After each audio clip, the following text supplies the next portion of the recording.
Hello and welcome everyone to the walk around video here at your next car, the 2019 G20 330e M Sport. Vehicle is presented in mineral grey, features the warranty body enhancement kit as well as some fantastic options. Being the 330e, that is of course the plug-in hybrid version of BMW's fantastic 3 Series. So I'm going to talk you through as much as possible about the hybrid capabilities of this car while showing you around this fantastic example. You will see it does come with a Irish registration on the car, however it is a 2019 built vehicle. Comes with some superb options as I've mentioned.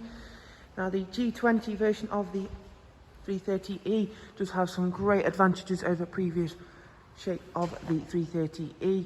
They have made some big improvements in my opinion, and I will talk you through those in just a few seconds. However, for the meantime, down the side you can see that lovely mineral grey paired up with the in-house enhancements such as the satin side vinyls, gloss black sidebars. This one comes with the option 19-inch BMW alloys. We've had those freshly refurbished in high gloss black. You'll see here, this is of course where you'll plug the vehicle in to charge it. Nothing's really changed there, apart from again how easy it really is, and a few other features that are really key to the interior of this car, which we will get to. Inside then we still have our wonderful G20 3 Series interior. That has got the Oyster Venezia leather on this vehicle, lovely ambient lighting. This car does come with the technology package, so we've got our Harman Kardon sound as well as a few other features which I will of course show you. This car has been very nicely looked after. The packaging of a 330e again has been improved with the G20 model, thanks to how they've decided to utilise the space of the car. So they've now moved where the electric motor is, so it does offer more space for rear passengers and of course the luggage compartment, which you'll see. In terms of pure electric range, on a full charge, BMW now claim an estimated range of roughly around 37 to 40 miles range. Previously you'd only get a maximum range of around about 30 miles, so again that is a big improvement for a plug-in hybrid saloon vehicle.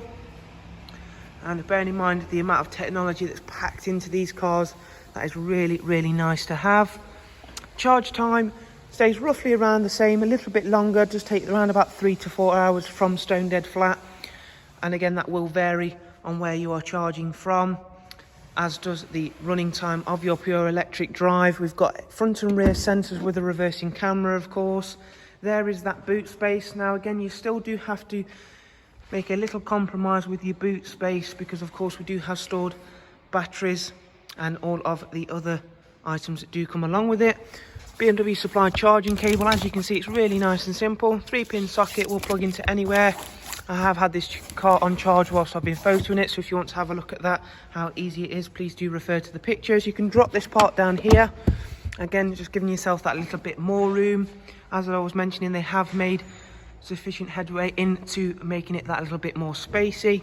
You do of course now get split folding seats as standard.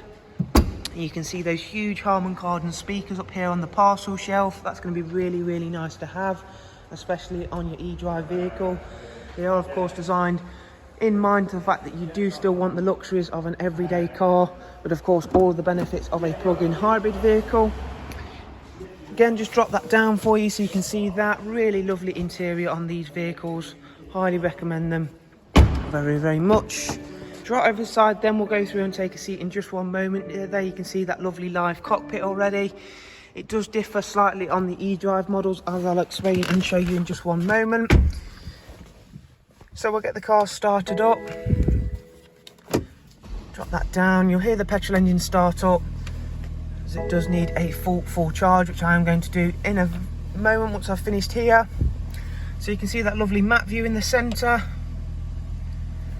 I have got my hybrid charge status on the right hand side, as well as a traditional fuel gauge of course. Over here then we've got the lovely touchscreen professional wide navigation and media screen. You can see it's just dropped back into electric mode now.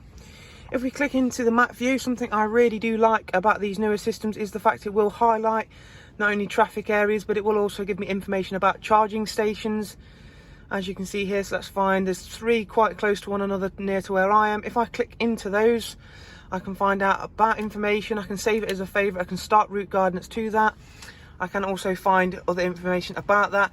The clever thing is, if I click into it, I can start route guidance to it as I've explained, but also it gives me information about it, what type it is, and of course the opening hours for it, and the payment method should I need to pay for it, and the type it is, and also it gives me points of interest near about it. So if you want to leave your car, go and wander, have a cup of coffee, or go and find something interesting to do whilst in the meantime of charging, that's always really handy to have.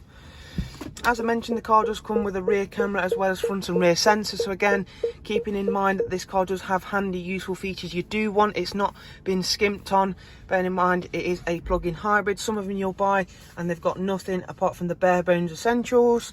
We've got that lovely technology package where we've got our wireless charging tray just there. We do also have a heads-up display. I'm not sure how well that's going to come across because it is on a white background. There you go, you can just about make that out. That will also display turn-by-turn directions for you as well. In terms of the car itself, let's go into the service status menu for you. You will see it's had 2 services, pre-delivery inspection service and its first service. It is coming up for a service, so we will be having that sorted out and updated accordingly. Everything else, you've got Bluetooth telephone and audio, as well as Apple CarPlay and Android Auto for this car. Then multimedia wise, you've got the usual Spotify, DAB, music collection and Bluetooth audio, as well as the Apple CarPlay and Android Auto. Heated front seats, you've really got everything you could need in this car, as well as the adaptive drive mode. So we've got electric, hybrid and sport. I really like the sport mode in these because we can configure that to an individual setting or have the extra boost mode. And if you're a big kid like myself, anything that's got extra boost written on it is really, really nice. Extra boost just overrides all the settings and gives you the maximum horsepower combined with the electric energy and the 2-litre turbocharged petrol engine. Fantastic G20 330 EM Sport here at your next car. If you'd like to know more information, including all of the prices and funding options are of course available to you, please do check out the links I'll leave in the description. Apologies for this one being a lengthy video, but there is a huge amount of technology and a lot to talk about when it comes to plug-in hybrid cars, so I'm sure and hopefully you appreciate it. For the time being though, thank you very much, take care, bye bye.